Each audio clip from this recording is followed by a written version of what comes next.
నమస్తే. Welcome to law and human rights news channel. నేను advocate Prabhakar. గత కొన్ని రోజులుగా సామాన్యుల కోసం చట్టాలపై, న్యాయ సంబంధిత అంశాలపై వారికి అవగాహన కోసం నేను చేస్తున్న వీడియోలకు వ్యూవర్స్ నుంచి, ప్రజల నుంచి వస్తున్న స్పందనకు వారికి ప్రత్యేక ధన్యవాదాలు.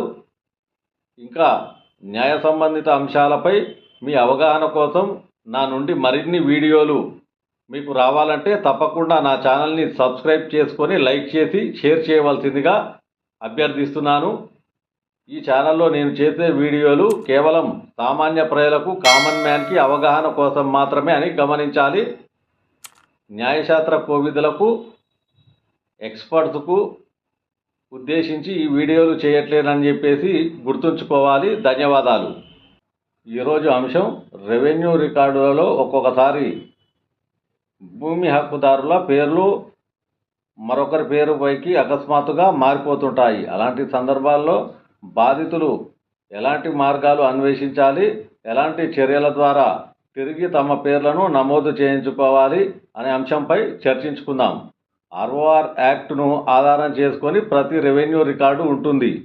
దానిని రెవెన్యూ డిపార్ట్మెంట్ వాళ్ళు సక్రమంగా ఆచరణలో పెట్టకపోవటం జరుగుతుందని చాలా సందర్భాలలో ఆరోపణలు వస్తుంటాయి.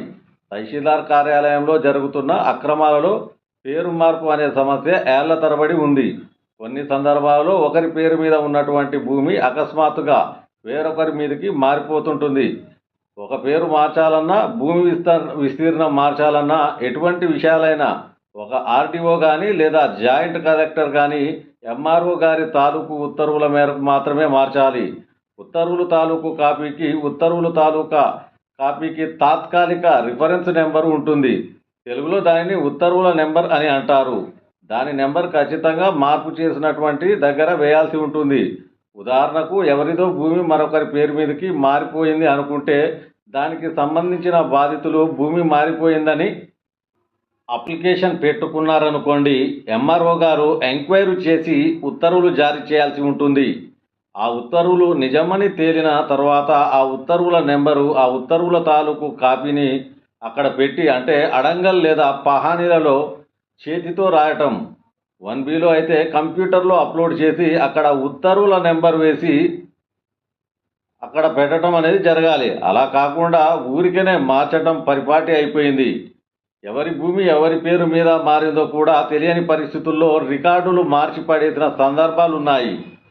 ఎందుకు మార్చారు అన్నదానికి ఒక్క దగ్గర కూడా వివరణ లేదు. ఎవరైనా అడిగితే మాకు సంబంధం లేదు, మార్పులు జరిగితే ఆర్డీఓ గారి దగ్గరికి కానీ, జాయింట్ కలెక్టర్ గారి దగ్గరికి కానీ, రివిజన్ పిటిషన్ కానీ వేసుకోమని చెప్పడం జరుగుతుంది. ఇది చాలా తప్పు. ఎందుకంటే ఖచ్చితంగా పేరు మార్పు కానీ, విస్తీర్ణం మార్పు కానీ జరిగితే ఏ రాష్ట్రంలో అయినా సరే ఖచ్చితంగా ఆర్ఓఆర్ యాక్ట్ను అనుసరించుకునే జరగాలి. అలా జరగని పక్షంలో మీరు ఏం చేయాలి అంటే, ఎంఆర్ఓ గారికి ఒక దరఖాస్తు పెట్టాలి. ఏమని అంటే, భూమి వేరొకరి పేరు మీద 1Bలో చూపిస్తుంది, దానిని మార్పు చేసి మా పేరును యాడ్ చేయాల్సిందిగా కోరుతున్నట్లుగా పెట్టాలి. ఎంఆర్ఓ గారు దానిని ఇమీడియట్గా సర్వే చేయించి ఆ పేరును మార్చి ఎవరైతే హక్కుదారుడో వారి పేరు మీద వచ్చే విధంగా చేయాలి. అలా చేయకుండా ఆర్డీఓ కోర్టుకు, జాయింట్ కలెక్టర్ కోర్టుకు వెళ్ళమనడం సబబు కాదు. అలాగే సివిల్ దావా వేసుకోమని చెప్పడం కూడా కరెక్ట్ కాదు. ఇలాంటి పరిస్థితుల్లో రైతులు చాలా ఇబ్బంది పడుతున్న పరిస్థితి ఏర్పడుతుంది ఒక్కోసారి. ఈ నేపథ్యంలో గౌరవ సుప్రీంకోర్టు ఓ జడ్జిమెంట్ ఇచ్చింది. రెవెన్యూ రికార్డులు పూర్తిగా హక్కుదారులను నిర్ణయించలేవని ఇవ్వడం జరిగింది. అలాగే రెవెన్యూ రికార్డుల్లో కావాలని తప్పు చేసినట్లయితే, పై అధికారుల పర్మిషన్ తీసుకోకుండా అలాంటి చర్యలకు పాల్పడితే 197 CRPCని అనుసరించి అలా చేసిన వారిపై క్రిమినల్ చర్యలు తీసుకోవచ్చని గౌరవ సుప్రీంకోర్టు తన జడ్జిమెంట్లో పేర్కొన్నది. ఈ సందర్భంగా బాధితులు ఎవరైనా ఎప్పుడైతే తమ పేరు మారిపోయిందని 1Bలో చూపెడుతుందో, అంటే ఆయా సందర్భాలలో మీ దగ్గర పూర్తి రికార్డు ఉన్నట్లయితే ముందు ఎంఆర్ఓ గారికి దరఖాస్తు చేసుకోండి. అయినా వారు దాని మీద స్పందించకుండా చర్యలు తీసుకోకుంటే అలాంటి సందర్భాల్లో న్యాయవాదిని సంప్రదించి నోటీసు ఇవ్వడం, దానిలో క్రిమినల్ చర్యలు ఎందుకు తీసుకోకూడదు అనే విషయం కూడా అందులో మెన్షన్ చేయవచ్చు. ఎందుకంటే ఎంఆర్ఓ వారి కింది స్థాయి సిబ్బంది కలిసి రికార్డులు తారుమారులలో అవకతవకలు మాట్లాడుతున్నారని చాలా సందర్భాల్లో ఆరోపణలు వచ్చిన సందర్భాలు అనేకం ఉన్నాయి. ఇలాంటి పరిస్థితులు మారాలంటే వారిని సస్పెండ్ చేసి అది ఇంటెన్షనల్గా చేశారా లేదంటే అనుకోకుండా జరిగిందా అనేది ఉన్నతాధికారులు విచారణ చేయాలి. కొన్నిసార్లు పొరపాట్లు అనుకోకుండా జరుగుతుండొచ్చు, కానీ అనేక మార్లు అదే విధంగా జరగటం అనేది చాలా దారుణమైన విషయం. ఎవరు పేరు మారిందో వారిని అనేక మార్లు ఆఫీసుల చుట్టూ తిప్పుకుంటున్నారు.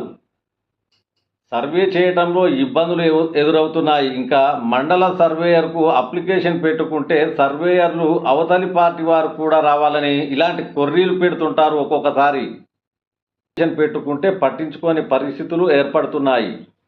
అలాంటి సందర్భాలలో ఖచ్చితంగా క్రిమినల్ యాక్షన్ అనేది తీసుకుంటేనే కొంత మార్పు వస్తుంది.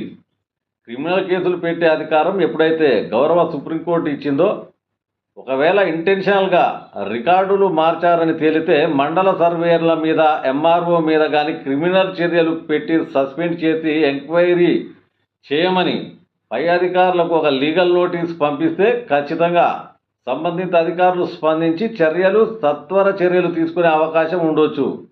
తద్వారా అధికారులలో మార్పు వచ్చే అవకాశం కాస్తైనా ఉంటుంది. ఇలాంటి వాటిపై గౌరవ హైకోర్టు, గౌరవ సుప్రీంకోర్టు ఇచ్చిన తీర్పులు సక్రమంగా అమలవుతున్నాయా లేదా అనేది చూడాల్సిన బాధ్యత సంబంధిత శాఖ ఉన్నత అధికారులకు ఉండాలి.